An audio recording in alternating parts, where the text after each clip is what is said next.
In the previous video, we saw how to export data from your Access database into Excel.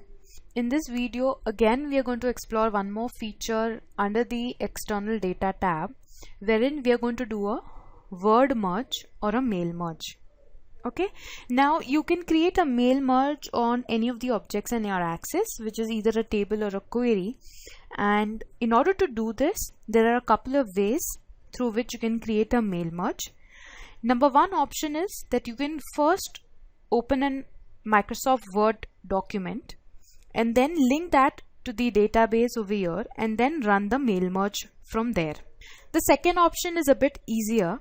That is, we'll be on our Access database. We'll select which table or a query you want to utilize for your mail merge. For example, here we are going to use this invoices not paid query, because you want to send a letter to all these customers stating that this is the order ID and this is the amount that you need to pay for your late fees.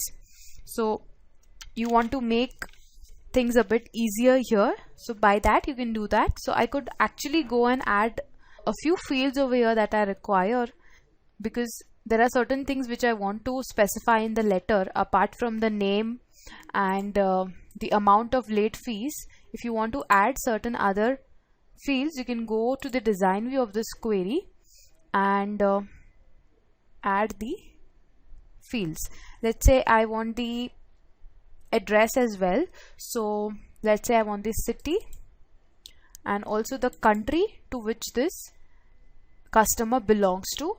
So once I've added these fields, this should be fine.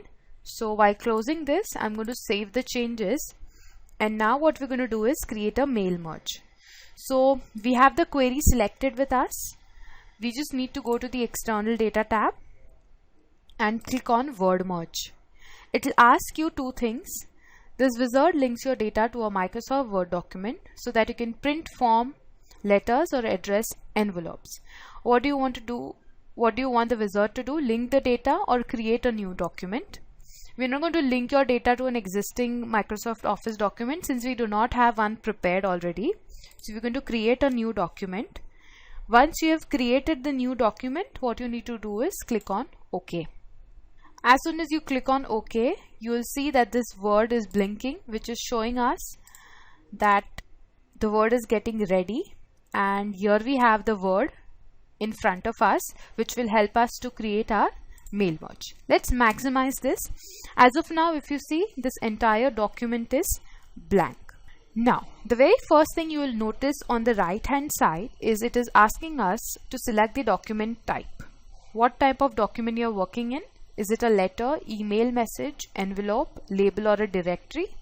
We're going to keep it as letters only. This is a letter we are writing. Once we have selected this, below you will see that you need to start the procedure to mail merge. The very first step is starting the document.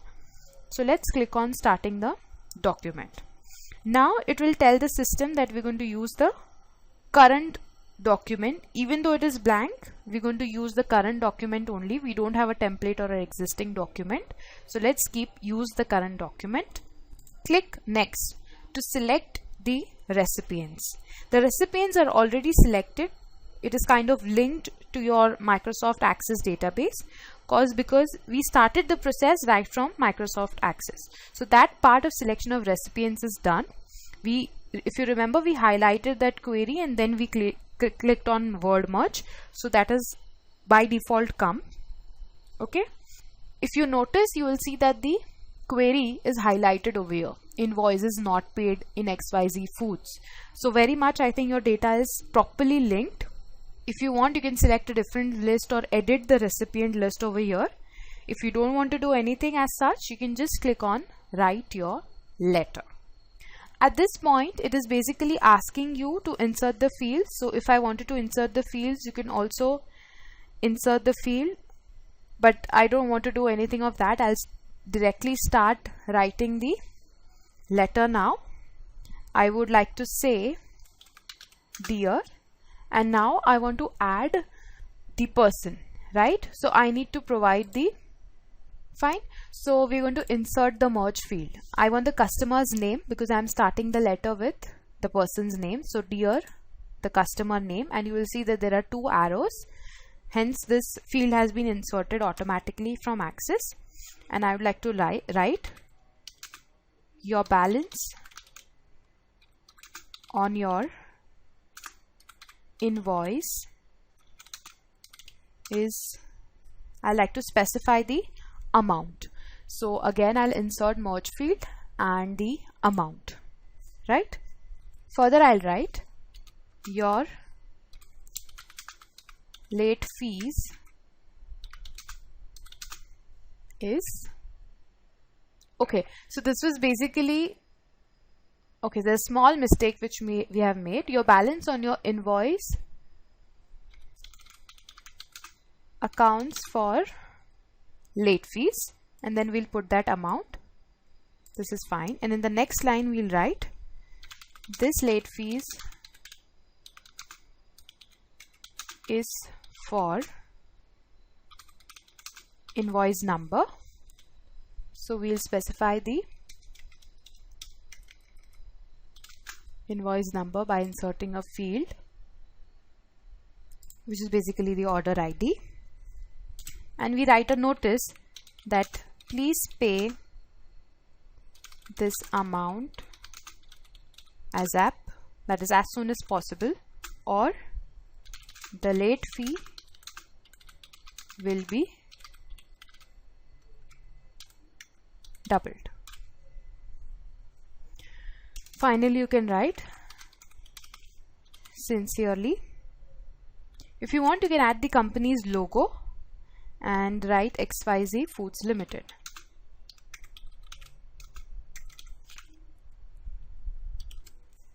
Again, if you want, you can do some part of formatting over here. If you want to change the font size, if you want to increase it, you can select the data and increase the font size. If you want to do any other formatting such as coloring, etc., you can do that as well.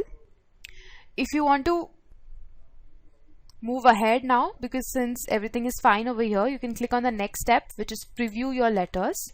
So here you will be able to see that dear, the customer's name has automatically come. Your balance on your invoice accounts for late fees is so and so. This list late fees is for the invoice number, and please pay this amount ASAP or the late fees will be doubled. So all this was filled in automatically because we inserted the merge field. If you want, you can browse through the recipients one by one. You will see that the amount is now changing. Correct? If you find that everything is okay, you can do a bit of formatting, just like you can include a comma, or since this is a currency, let's provide the dollar symbol so that this is fine now.